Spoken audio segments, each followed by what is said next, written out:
আসসালামু আলাইকুম। ওয়ালাইকুম আসসালাম। তো সবার দিনকাল কেমন যায় বলো? সংক্ষেপে।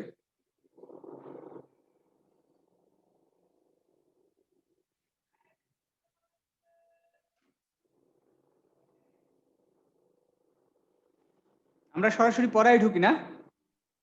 জি স্যার। আচ্ছা, আমরা কোন অধ্যায় পড়বো আজকে? কথা ছিল কি? সামগ্রিক আয়। সামগ্রিক আয় ব্যয়। আচ্ছা, সামগ্রিক আয় ব্যয় একদম ভনিতে না করে সরাসরি আমরা ঢুকি। সামগ্রিক কথার মধ্যেই তো বোঝা যায় আসলে এটা একটা আ বড় ব্যাপার-স্যাপার। অর্থাৎ আমরা অর্থনীতির ২ টা পার্ট পড়ছিলাম একদম ১ম অধ্যায়ে যে ব্যষ্টিক এবং সামষ্টিক। এটা কিন্তু আমরা মেক্সিমাম যেগুলো পড়ি এই মানি আমরা ১ম পত্রের যেগুলা মেক্সিমাম পড়ছি এগুলা মেক্সিমামের ঘটনাই ছিল আসলে কি ব্যষ্টিক অর্থনীতির। আর এটা হচ্ছে সামষ্টিক অর্থনীতির একটা ধারণা। সামষ্টিক অর্থনীতি তো যে অনেকগুলা বিষয় নিয়ে আলোচনা করে এবং ইসের একটা দেশ বা সমাজের অবস্থার প্রেক্ষাপটে আলোচনা করে সেটাই হচ্ছে সামগ্রিক অর্থনীতি। আর একক প্রতিষ্ঠান, একক দাম এইগুলো নিয়ে যে আলোচনা করে সেটা হচ্ছে ব্যষ্টিক। তাহলে আমরা ১ম এ আসি যে সামগ্রিক আয়। সামগ্রিক আয় কি? সহজভাবে যে একটা দেশের সর্বমোট আয় বা একটা দেশের সব আয়, একটা দেশের আয়, একটা সমাজের আয় এইটা কি প্রতিনিধিত্ব করে? আর সামগ্রিক আয় হচ্ছে এগ্রিগেট ইনকাম। এটা হচ্ছে সহজভাবে যদি আমরা বলি তাহলে একটি দেশের সমস্ত মানুষ বা সমস্ত জনগণ মিলে যে আয়টা করে সেটাই হচ্ছে সামগ্রিক আয়। আরো অর্থাৎ স্যার অনেক একটা কথা ছিল। বলো। স্যার হচ্ছে আমাদের তো মাহমুদা ম্যাম ক্লাস নিচ্ছে, এখানেও তো ক্লাস হচ্ছে। কোথায় ক্লাস নিচ্ছে? এই যে গ্রুপে লিংক দিচ্ছে এ সেকশনে, এটা কি তুমি তাহলে বি সেকশনের ক্লাস? তুমি কোন ইয়ারের? স্যার আমি তো হচ্ছে এটা ফার্স্ট ইয়ারের। এটা তো ফার্স্ট ইয়ারের জন্য, এটা তো দ্বাদশের জন্য, 12 এর ও জন্য। আচ্ছা স্যার। এটা 12, তুমি মাহমুদের ক্লাসে ঢুকো। ও ঠিক আচ্ছা আছে? স্যার। আচ্ছা।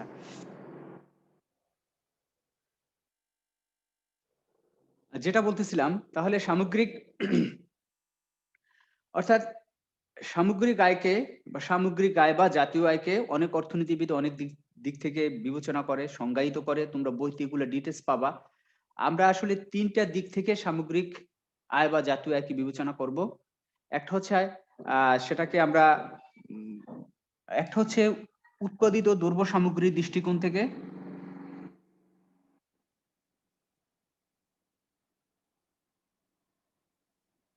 দ্রব্য বা তোমার সেবা সামগ্রিক দৃষ্টিকোণ থেকে।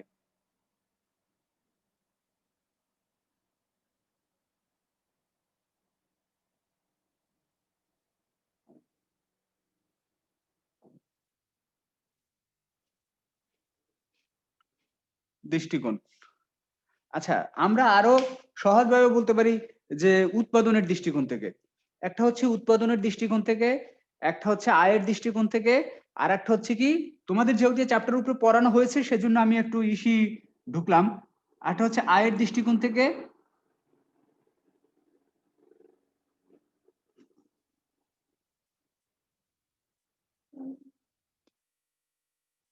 আর একটা হচ্ছে তোমার ব্যয়ের দৃষ্টিকোণ থেকে।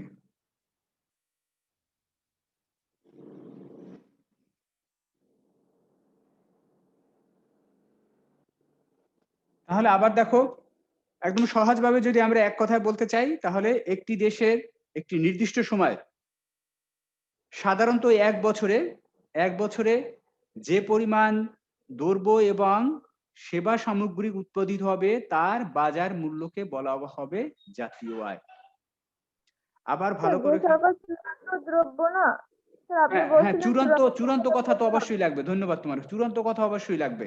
আবারও শোনো যে একটি নির্দিষ্ট সময়ে সাধারণত এক বছরে একটি দেশে উৎপাদিত চূড়ান্ত কথা অবশ্যই লাগবে।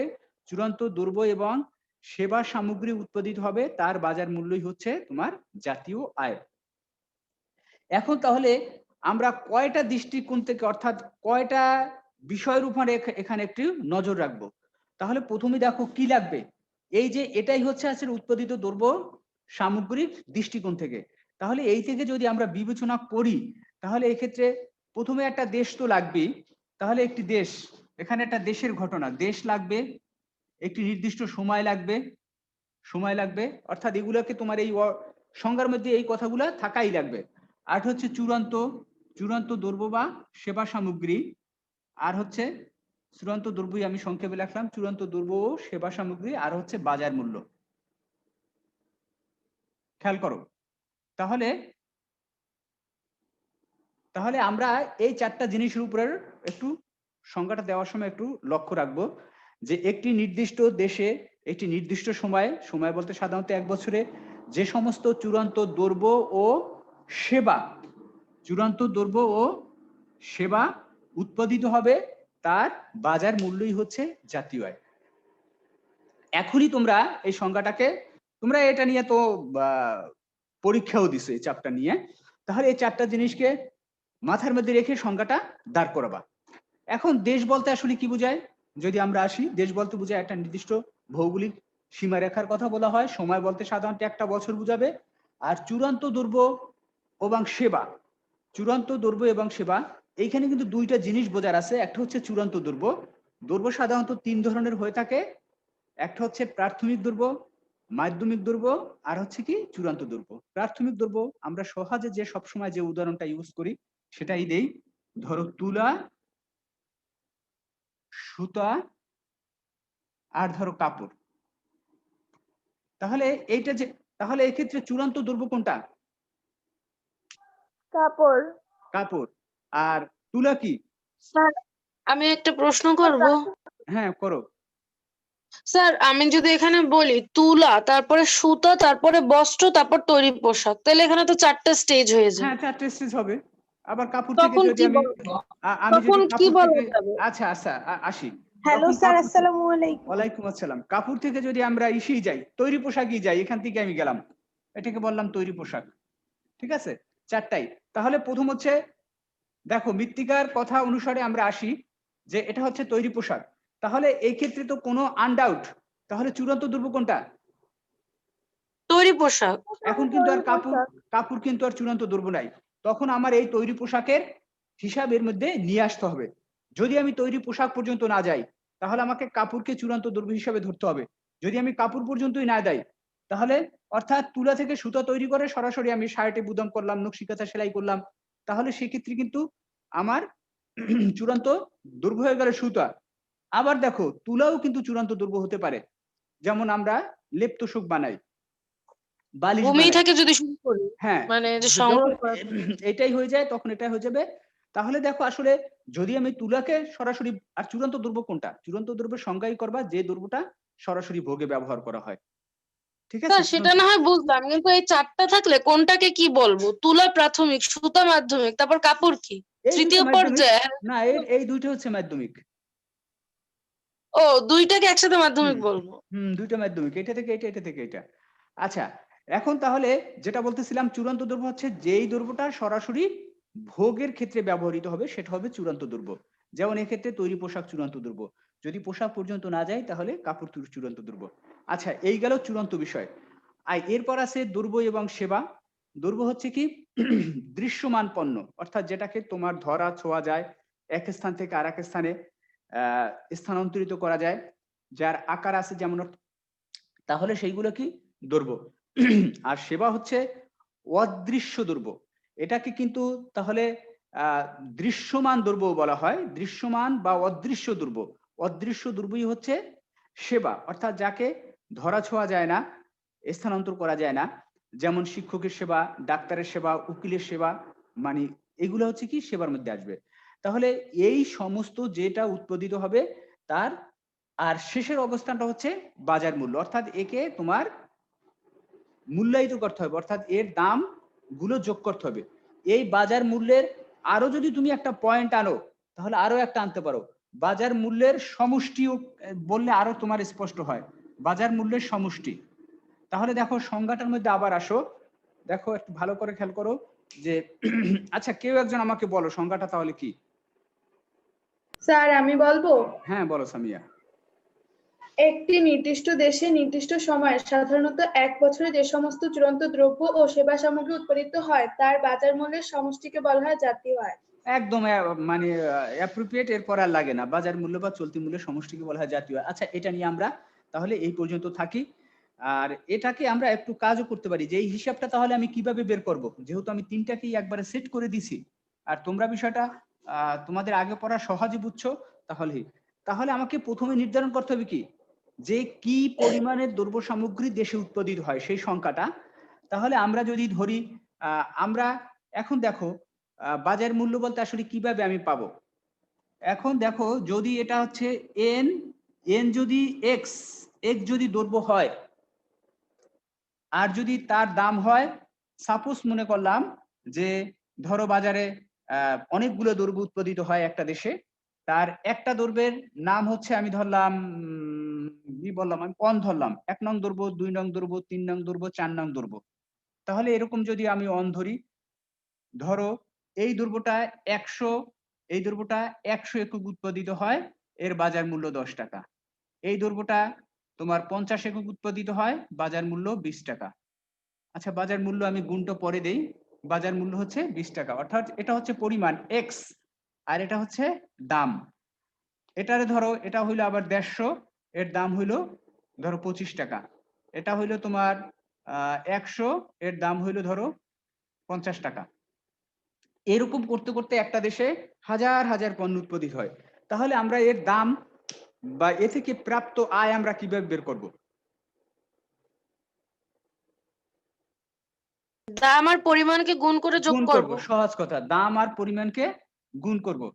তাহলে অর্থাৎ এই একটা কলমের দাম 50 টাকা, তাহলে 5টা কলম যদি আমি যদি কিনি তাহলে আমার কত লাগবে? 5 50 250 টাকা। তাহলে উৎপাদিত দ্রব্যের পরিমাণকে যদি দ্রব্য মূল্য দ্বারা গুণ করা হয় তাহলে তা থেকে আয় পাওয়া যায়। এই আয়গুলো যোগ করলে জাতীয় আয় আসবে। বিষয়টা বুঝছো কিনা? তাহলে আমি এখানে লিখতে পারি, যদি x1 p1, এটা হলো 1 নং দ্রব্যের ক্ষেত্রে, plus x2 p2 plus x3 p3 plus x4 p4, এরকম করে এটা চলতে থাকবে। ধরলাম একটা দেশে n পরিমাণ দ্রব্য উৎপাদিত হয়, তাহলে শেষেরটা হবে কি? Plus x N PN. অর্থাৎ প্রতিটা দ্রব্যের উৎপাদিত পরিমাণকে তার দাম দ্বারা গুণ করে সেইগুলোকে যোগ করে যদি দেওয়া হয় তাহলে জাতীয় আয় পাওয়া যাবে। এই বিষয়ে বা এই লাইন নিয়ে কারো কোনো কনফিউশন বা কোনো ধরনের কনফিউশন আছে কিনা?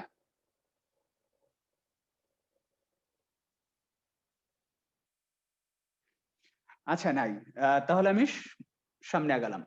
তাহলে এটাকে যদি আমরা সমষ্টি হিসেবে একটা সূত্র হিসেবে দেখি তাহলে এটাকে আমরা লিখতে পারি সামেশন। সামেশন শব্দ কথার অর্থ হচ্ছে সমষ্টি। সামেশন আই, আই এর মান হচ্ছে কি? আই হচ্ছে তোমার 1 থেকে n, এটা সামেশন আই 1 to n, অর্থাৎ আই মানে কি? দ্রব্যের সংখ্যা কয়টা? এই যে n পর্যন্ত, এখানে n পর্যন্ত আমি আনলাম, এটা আনলাম।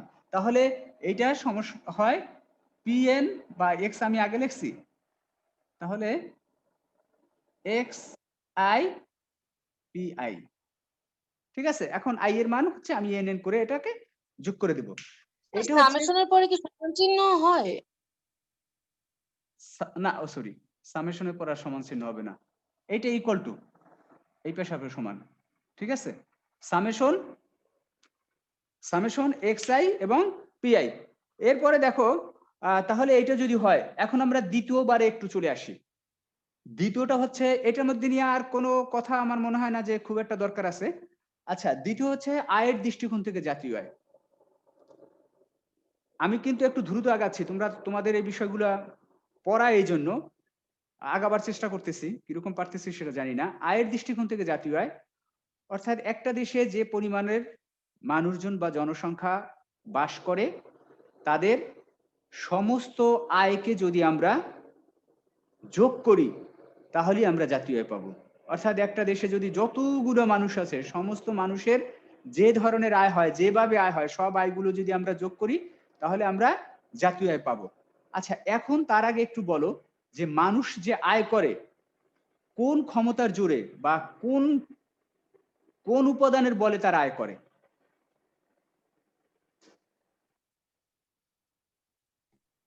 শ্রমের মজুরি। আর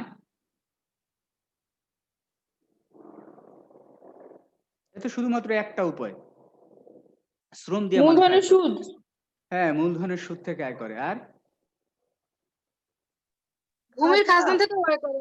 এই এখন মোটামুটি খাজনা থেকে আয় করে। তোমরা এখন মোটামুটি লাইনে চলে আসছো। তাহলে উৎপাদনের উপকরণগুলো চারটে যে আছে, উপকরণ দিয়েই তো আয় করে হ্যাঁ হ্যাঁ, স্যার। চারটা উৎপাদনের যে উপকরণগুলো আছে, ভূমি, শ্রম, মূলধন, সংগঠন, এগুলোর মালিক হচ্ছে জনগণ। মানুষ, মানুষের আসলে আয় করার ওই হচ্ছে তার সম্বল। কেউ জমি থাকে, সেই জমি থেকে সে খাজনা পায়, কেউ শ্রম দেয়, শ্রম থেকে সে মজুরি পায়, কেউ মূলধন দেয়, সংগঠন থেকে প্রাপ্ত হ্যাঁ মুনাফা। মূলধন দেয়, সেই মূলধন থেকে সুদ পায়। আর তোমার কেউ আবার সংগঠক হিসেবে কাজ করে, তা থেকে মুনাফা পায়। অর্থাৎ একটা দেশের সমস্ত ভূমি, শ্রম, মূলধন, সংগঠন থেকে প্রাপ্ত সমস্ত খাজনা, মজুরি, সুদ এবং মুনাফার সমষ্টি হচ্ছে জাতীয় আয়। বিষয়টা বোঝা গেছে কিনা? আমরা কিন্তু পার হেড যদি মানুষ মানুষ করে চিন্তা করি, তাহলে হিসাবটা কিন্তু আরো জটিল হবে।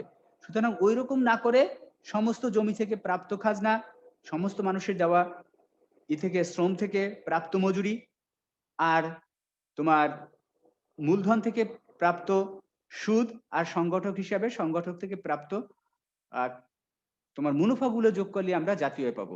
তাহলে এই দৃষ্টিকোণ থেকে জাতীয় আয় ইকুয়াল টু আমরা বলতে পারি কি, সামেশন মুনাফা। ইংলিশ কি? সরি, মুনাফা আগে খাজনা।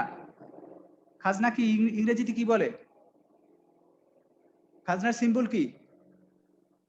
আর আর তাহলে মোট খাজনা, খাজনা আসবে কোথা থেকে? মোট ভূমি থেকে। তারপর ধরো তাহলে ই থেকে আসবে কি? শ্রম থেকে আসবে কি? ডাব্লিউ। মজুরি, ডাব্লিউ, ওয়েজেস। তারপর তোমার মূলধন থেকে আসবে কি? সুদ থেকে আসবে আর। আর তো না, মুনাফা। পি এটা হচ্ছে আই, আই ইন্টারেস্ট। সেটা তো সুদ থেকে। সুদই তো বলছি। মূলধন থেকে আপনি আসবে কি? মুনাফা বলছেন। মূলধন থেকে আসবে কি? মূলধন থেকে তো সুদ আসবে স্যার। এই তো সুদ সুদ, আসবে। এই মূলধন মূলধনই। থেকে তো মুনাফা আসবে না, সেটা কিন্তু পাই হবে। মূলধন থেকে সুদ আসবে আর সংগঠন থেকে আসবে মুনাফা। ঠিক আছে? জি স্যার। উল্টাপাল্টা করো না। আর এটা হচ্ছে তোমার সংগঠক থেকে আসবে মুনাফা, যেটাকে বলা হয় পাই। তাহলে সমস্ত খাজনা, সমস্ত মজুরি, সমস্ত সুদ, সমস্ত মুনাফা যোগ করলে আমরা জাতীয় আয় পাবো। এবং সেই জাতীয় আয়কে বলা হবে আয়ের দৃষ্টিকোণ থেকে জাতীয় আয়। তোমাদের একটা পরীক্ষায় তোমাদের না কারে একটা আসছিল যে আয়ের দৃষ্টিকোণ থেকে জাতীয় আয় কাকে বলে বা জাতীয় আয় কি। তাহলে এটা হচ্ছে ওই এক কথাই হচ্ছে একটা দেশের সমগ্র, অর্থাৎ উৎপাদনের উপকরণ সমূহ ভূমি, শ্রম, মূলধন, সংগঠন থেকে প্রাপ্ত মোট খাজনা, মোট মজুরি, মোট সুদ এবং মোট মুনাফার সমষ্টি হচ্ছে জাতীয় আয়। আর শুধু যদি সংজ্ঞাটা লিখে দাও, একদম সময় নাই, সংজ্ঞা লিখে দিল তার আসবে। আর এই সর্বশেষ যেটা হচ্ছে সেটা হচ্ছে কি তোমার, সেটা হচ্ছে ব্যয়ের দৃষ্টিকোণ থেকে জাতীয় আয়। তাহলে ব্যয়ের দৃষ্টিকোণ থেকে জাতীয় আয়, এইটা কিন্তু আমরা যতই উপরে দিতে বলি, আমরা কিন্তু বেশি ব্যবহার করব ব্যয়ের দৃষ্টিকোণ থেকে জাতীয় আয়। তাহলে ব্যয়ের দৃষ্টিকোণ থেকে জাতীয় আয় কথা হচ্ছে একটা দেশে যে পরিমাণ ব্যয় হয় সব ব্যয়ের সমষ্টি হচ্ছে জাতীয় আয়। একটা দেশে যত পরিমাণ ব্যয় হয় সব ব্যয়ের সমষ্টি হচ্ছে জাতীয় আয়। আচ্ছা, তুমি কি কি ব্যয় করো? স্যার ব্যয়ের দিক থেকে ভোগ ব্যয় হতে পারে, তারপর হচ্ছে সরকারি ব্যয় হতে পারে, তারপরে হচ্ছে বিনিয়োগ ব্যয় হতে পারে। এই তো ঠিক আছে তাম্মি। তাহলে দেখো যে আমরা আসলে, আমি প্রশ্নটা সেইটা ছিল না, আমি বলছি তুমি যে ব্যয়গুলো করো সেই ব্যয়গুলো কি ব্যয়? স্যার আমরা জনগণ যেটা করি সেটা তো ভোগ আমরা ব্যয়। তো সবথেকে বেশি ভোগের ক্ষেত্রে ব্যয় করি আমরা আমরা যারা ভোগ ব্যয়, স্টুডেন্ট। সরা কথা, আমরা ভোগ ব্যয় ইউজ করি, যেটাকে বলা হয় তোমার, এটাকে সবই তোমার ওয়াই ইকুয়াল টু লিখতে পারো, জাতীয় আয় ওয়াই ইকুয়াল টু লিখতে পারো। তাহলে এটা হচ্ছে ওয়াই ইকুয়াল টু, প্রথম হচ্ছে সি, সি কে বলা হয় ভোগ ব্যয় বা বেসরকারি ব্যয় বলা হয়। ভোগ ব্যয় অর্থাৎ আমরা আসলে যেগুলো করি সব হচ্ছে ভোগ ব্যয়। আমি এই যে খাই দাই, তারপর সাজসজ্জা করি বা যাই করি, ইভেন মোবাইল ফোনে মানে টাকা ভরি, সিনেমা দেখি, করি, এগুলো কিন্তু সবই আমাদের ভোগ ব্যয়। তারপর আর একটা আছে কি ভোগ ব্যয়ের পর আছে তোমার বিনিয়োগ ব্যয়, আই, যেটাকে বলা হয় ইনভেস্টমেন্ট। এরপরে আর একটা হচ্ছে কি সি প্লাস আই প্লাস জি, জি হচ্ছে সরকারি ব্যয় আপাতত। তারপরে আমি সবই বলি। আর একটা হচ্ছে কি এক্স মাইনাস এম, এটা হচ্ছে, তাহলে দেখো এটা হচ্ছে ভোগ ব্যয়, এটা হচ্ছে বিনিয়োগ ব্যয়, এটা হচ্ছে সরকারি ব্যয়, আর এটা হচ্ছে মূলত রপ্তানি ব্যয়। এটাকে যদি আমরা বলতে পারি, অর্থাৎ এটাকে নিট রপ্তানি বলা যায়। মূলত এটা হচ্ছে নিট রপ্তানি ব্যয়, রপ্তানি ব্যয় এবং আমদানি আয়ের তোমার এটা হচ্ছে পার্থক্য, নিট রপ্তানি ব্যয়। এখন দেখো এই যে লাস্টের ডাই এক্স মাইনাস এম, এইটা আসলে কিন্তু মানে কি বলে মুক্ত অর্থনীতির ক্ষেত্রে প্রযোজ্য। অর্থাৎ দেশের বর্ডার যখন খুলে দেওয়া হবে তখন এই প্রসঙ্গগুলো আসবে। যদি দেশের বর্ডার খুলে দেওয়া না হয়, অর্থাৎ দেশের মধ্যে যদি চিন্তা করা হয়, তাহলে আমরা সি প্লাস আই প্লাস জি এই তিনটা নিয়ে আমরা থাকবো। এখন তাহলে আমরা মোটামুটি তোমার ব্যয়ের দৃষ্টিকোণ থেকে জাতীয় আয় হচ্ছে সব ভোগ ব্যয়, বিনিয়োগ ব্যয়, সরকারি ব্যয় আর এক্সপেন্ডিচার, এগুলো আসলে নর্মাল জিনিস, তোমাদের বইতে আছে। এখন আমি আরেকটা সময় কতটুকু আছে জানি না, এখন আমরা আরেকটা গুরুত্বপূর্ণ জিনিস নিয়ে আলোচনা করি। আর তোমরা কোশ্চেন ছিল, বলো। স্যার যখন আমরা ব্যয়ের দৃষ্টিকোণ থেকে এই সামগ্রিক আয় নির্ধারণ করি তখন কি সামেশন দেওয়ার প্রয়োজন হয় না? না, তখন সামেশনের দরকার নেই। আচ্ছা,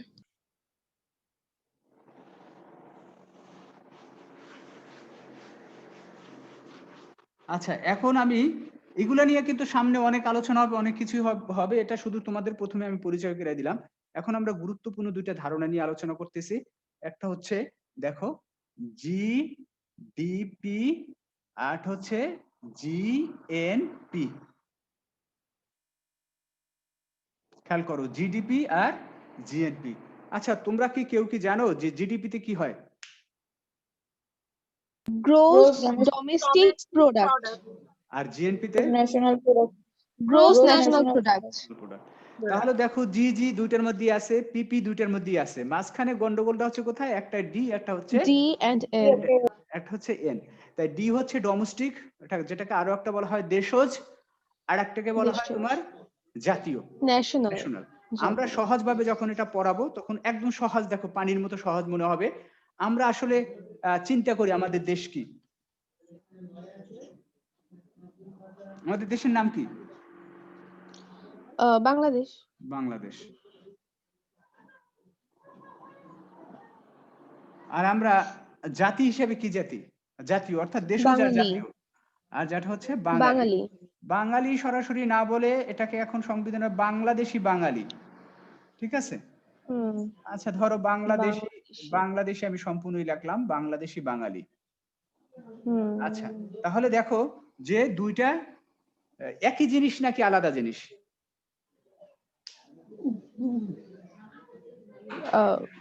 একটা দেশ আর একটা জাতি, ওই দেশে একটা দেশ একটা জাতি, দুইটা জিনিস কিন্তু আসলে আলাদা।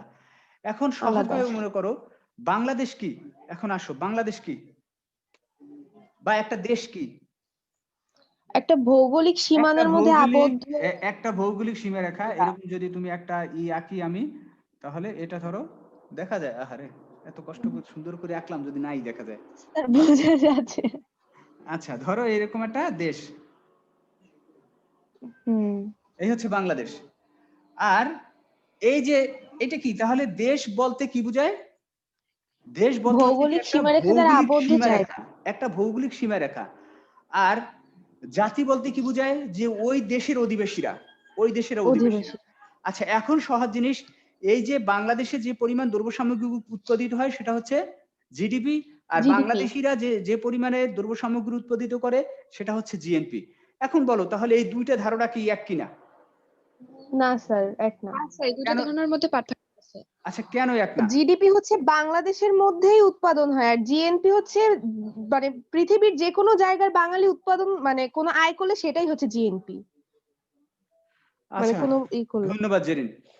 এখন যে বিষয়টা তাহলে তোমরা সবাই জানো, এটা যেহেতু আমাদের আগে পড়া হয়েছে এই বিষয়গুলো, আমার দৃঢ় বিশ্বাস তোমরা সবাই এই বিষয়গুলো সম্পর্কে জানো। জি স্যার। আচ্ছা এখন সহজ কথা হচ্ছে, একটি অর্থাৎ বাংলাদেশের ভৌগোলিক সীমারেখার মধ্যে যে সমস্ত চূড়ান্ত পণ্য এবং দ্রব্য সামগ্রী উৎপাদিত হয় তার বাজার উৎপাদিত মূল্য হচ্ছে তোমার জিডিপি। জিডিপি, যেটাকে বলা হয় ডোমেস্টিক জিডিপি। আর হচ্ছে বাংলাদেশিরা যে পরিমাণ পণ্য এবং সেবা সামগ্রী উৎপাদিত করে, চূড়ান্ত পণ্য এবং সেবা সামগ্রী উৎপাদিত করে, তার বাজার মূল্য তার হচ্ছে দ্রব্যমূল্য জিএনপি। জিএনপি। আচ্ছা এখন দেখো, এই যে ভৌগোলিক সীমারেখার কথা বলছি, এই সীমারেখার মধ্যে, আচ্ছা এই সীমারেখার মধ্যে কোথায় কারা থাকে? এই ভৌগোলিক ভূখণ্ডের মধ্যে আছে কারা? স্যার, এর মধ্যে বাংলাদেশ বাঙালিরা থাকতে পারে, অর্থাৎ এক কথায় সবচেয়ে তারপর বিদেশিরা থাকে। প্রবাসীরাও থাকে। বেশি আছে বাংলাদেশি বাংলাদেশিরা আছে। এরপর কি শুধু বাংলাদেশিরা আছে না আরো কেউ আছে? না, প্রবাসীরাও আছে। প্রবাসীরাও আছে, অর্থাৎ বিদেশিরাও এখানে আছে। বিদেশিরা যারা বাংলাদেশে বসবাস করে, সরাসরি আমি বিদেশি লোক অর্থাৎ বসবাসরত বিদেশি লোক, ঠিক আছে, জি এই স্যার। দেশে বসবাসরত বিদেশি লোক। আর দেখো তাহলে এই বাংলাদেশিরা কোথায় থাকে? বাংলাদেশি বাঙালিরা পৃথিবীর যে কোনো জায়গায় বা বাংলাদেশের ভিতরেও আছে। আচ্ছা আমরা এটা অন্য নিয়ে আগে একটু দেশেও কথা বলি। তাহলে দেখো এই ভৌগোলিক সীমারেখার মধ্যে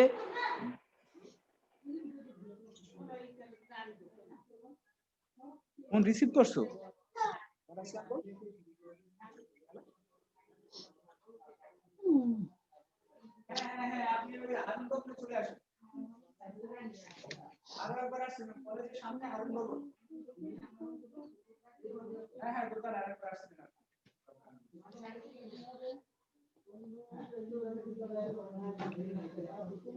সরি একটা ফোন আসছিল।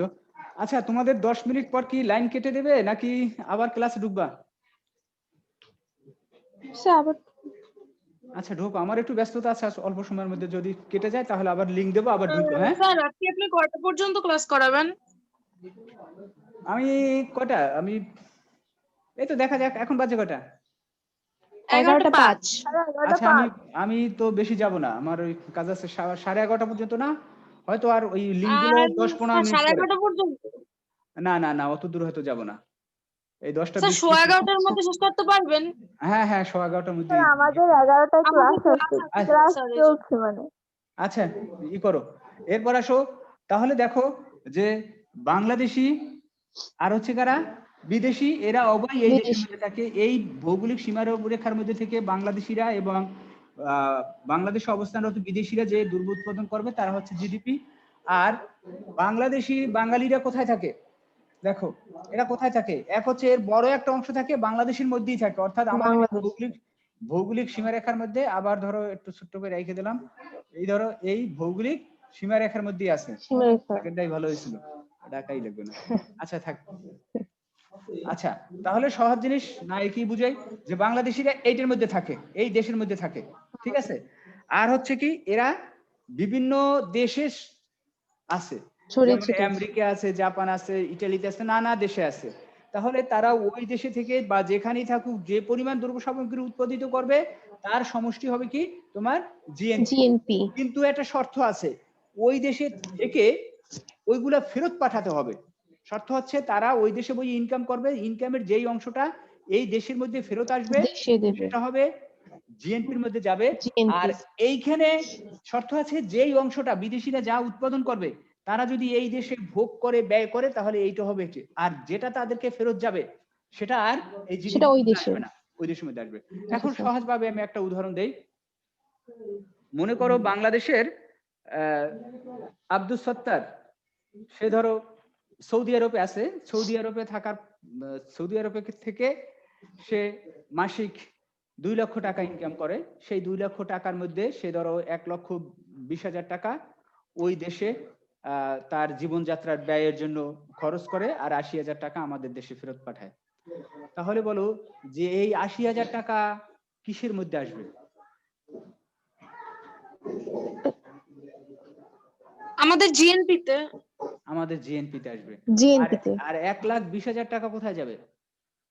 ওই দেশের GDP জিডিপি, ওই দেশের জিডিপি তে। তাহলে তো স্যার ওই মোটামুটি। দেশের জিডিপি তে। আচ্ছা, আর একটা জিনিস ধরো যে জাপানি ওয়াং মাং চুং বাংলাদেশে এরকম করে, সে বাংলাদেশ থেকে ৩ লাখ টাকা ইনকাম করে। সেই ৩ লাখ টাকার মধ্যে সে ২ লাখ টাকা ধরো বাংলাদেশে বসে খরচ টরচ করে, আর ১ লাখ টাকা সে তার দেশে ফেরত পাঠায়।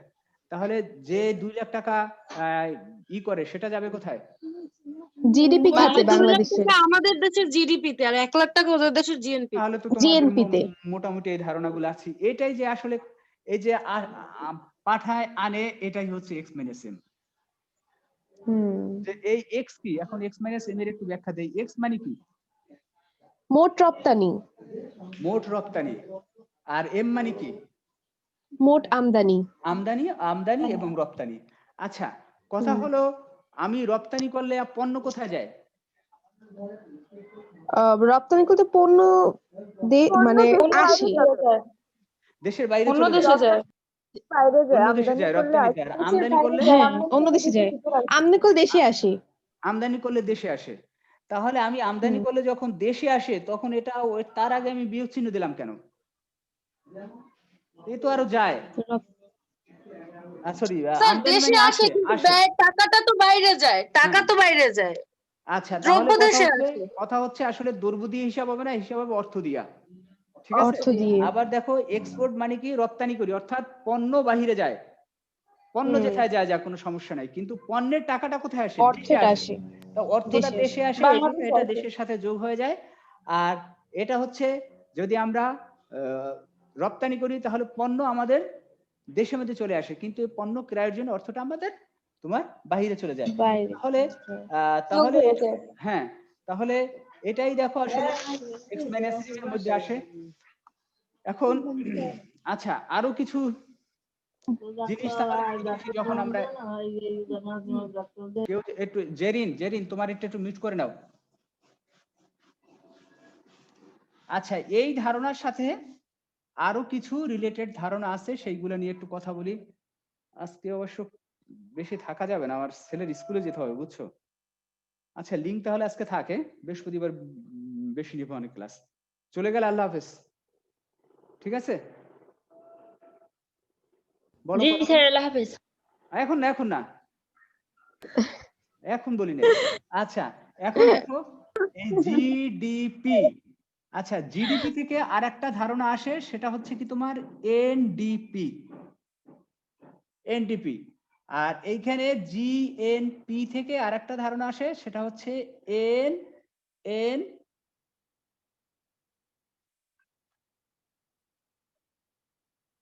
এনএনপি। আসলে এগুলো তোমাদের সবই আগে পড়া, আগে জানা, এগুলো নিয়ে বেশি করাও আমার মনে হয় খুব একটা লাগে না। তারপরে একটু দেখাই যে গ্রোস ডোমেস্টিক প্রোডাক্ট, আর এটা হচ্ছে কি নিট ডোমেস্টিক প্রোডাক্ট। তাহলে গ্রোস হচ্ছে মোট, আর নিট হচ্ছে আসলে যে আমরা খাজনার মধ্যে পড়ছি আমরা নিট খাজনা, মুনাফার মধ্যে পড়ছি আমরা নিট মুনাফা। তাহলে মোট থেকে নিটে আসতে গেলে কিছু একটা বাদ দিতে হয় নাকি? এই যে মোট খাজনা থেকে আমরা যখন নিট খাজনায় আসতাম তখন তাহলে কি বাদ দিতাম? যে ভূমির মালিকের প্রদত্ত শ্রমের মজুরি, তার সুদ থেকে প্রাপ্ত তার মূলধন থেকে প্রাপ্ত সুদ, আর নিজের দেওয়া নিজের সংগঠক হিসেবে কাজ করলে যে মুনাফা আসতো, এইগুলোকে তাহলে কি করতে হয়? এইগুলোকে তখন তোমার বাদ দিতে হইতো। আচ্ছা, এখন দেখো, এখন সহজ জিনিস হচ্ছে, এখানে খেয়াল করো, এনডিপি ইকুয়াল টু হচ্ছে তোমার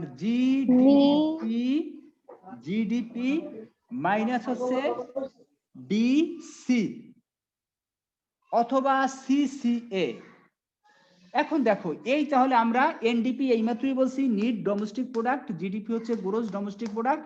গ্রোস ডোমেস্টিক প্রোডাক্ট আমরা আগেই জানছি একটা নির্দিষ্ট ভৌগোলিক সীমারেখার মধ্যে একটা দেশের জনগণ অথবা ওই দেশে বসবাসরত বিদেশিরা যে সমস্ত পণ্য বা সেবা সামগ্রী উৎপাদিত করে তার বাজার মূল্যই হচ্ছে জিডিপি।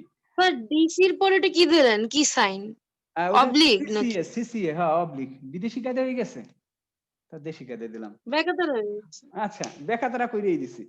আচ্ছা তাহলে এটা দেখো, তাহলে তোমার কাছে নতুন জিনিস হচ্ছে এই দুটো। ডিসি ইংলিশ হচ্ছে ডেপ্রিসিয়েট কস্ট, আর সিসি হচ্ছে ক্যাপিটাল কনজাম্পশন অ্যালাউন্স, অর্থাৎ এই দুটো জিনিস হচ্ছে একই জিনিস। ডিসি হচ্ছে ডেপ্রিসিয়েট কস্ট অর্থাৎ অপচয়জনিত ব্যয়, আর এটাকে বাংলায় বলা হয় মূলধন ব্যবহারজনিত ব্যয়। সাপোজ একটা মনে করো কোনো একটা যন্ত্র অংশ 1 লক্ষ টাকা ইনকাম মানে কেনা হইলো, তাহলে বছর শেষে ওই যন্ত্র থেকে 1,20,000 টাকা ইনকাম হয়। তাহলে এক্ষেত্রে মনে করো মুনাফায় যদি আমি হিসাব করি তাহলে মুনাফা কত? বা স্যার 20,000 টাকা মুনাফা। 20,000 টাকা, 1,20,000 আর 1 লাখ বলছিলাম। আচ্ছা এখন মনে করো যে ওই যন্ত্রটা চলতে চলতে চলতে চলতে একসময় বছরের মাঝখানে এসে ওই যন্ত্রের একটা পার্টস নষ্ট হয়ে গেছিল। ওই পার্টস হচ্ছে একটা সামান্য পার্টস, ওই পার্টসটাকে আবার পুনঃস্থাপন করে বা পার্টসটাকে পরিবর্তন করে ওই যন্ত্রটাকে আবার কাজে চালু করা গেছে। তাহলে এই যে ওই পার্টসটার দাম ছিল ধরো 5,000 টাকা, তাহলে তোমার মুনাফা আগে ছিল কত? আসলে মুনাফা বাস্তবে মুনাফা কত হয়েছে? স্যার এখন মুনাফা 15,000 টাকা হয়ে গেছে। 15,000 টাকা। আগে অর্থাৎ ছিল এইখানে যে খরচটা গেছে এই খরচটাও তখন ওই মুনাফা থেকে বাদ দিতে হবে। তাহলে এই যে ডেপ্রিসিয়েট কস্ট যেটা হচ্ছে অপচয়জনিত ব্যয়, অর্থাৎ কোনো একটা জিনিস ব্যবহারের কারণে ক্ষয়ক্ষতি যে হয় এই ক্ষয়ক্ষতিটাই হচ্ছে তোমার ডেপ্রিসিয়েট কস্ট বা মূলধন ব্যবহারজনিত ব্যয়। একটা মূলধনকে ব্যবহার করতে করতে করতে করতে তার কিছু ক্ষয় হয়ে গেলে সেই ক্ষয়টা হচ্ছে কি অপচয়জনিত ব্যয় অথবা মূলধন ব্যবহারজনিত ব্যয়। তাহলে দেখো মোট জিডিপি থেকে এই অপচয়জনিত ব্যয়টা বাদ গেলে তোমার এনডিপি পাওয়া যাবে। সমস্ত এনডিপির ক্ষেত্রে তাহলে ওই এন এর ক্ষেত্রে তোমার ওই একই ধরনের সূত্রগুলো চলে আসবে। তাহলে তুমি আবার যদি দেখো তাহলে এটাকে যদি আমরা এই দৃষ্টিকোণ থেকে চিন্তা করি তাহলে এটা হচ্ছে এন পি ইকুয়াল টু কি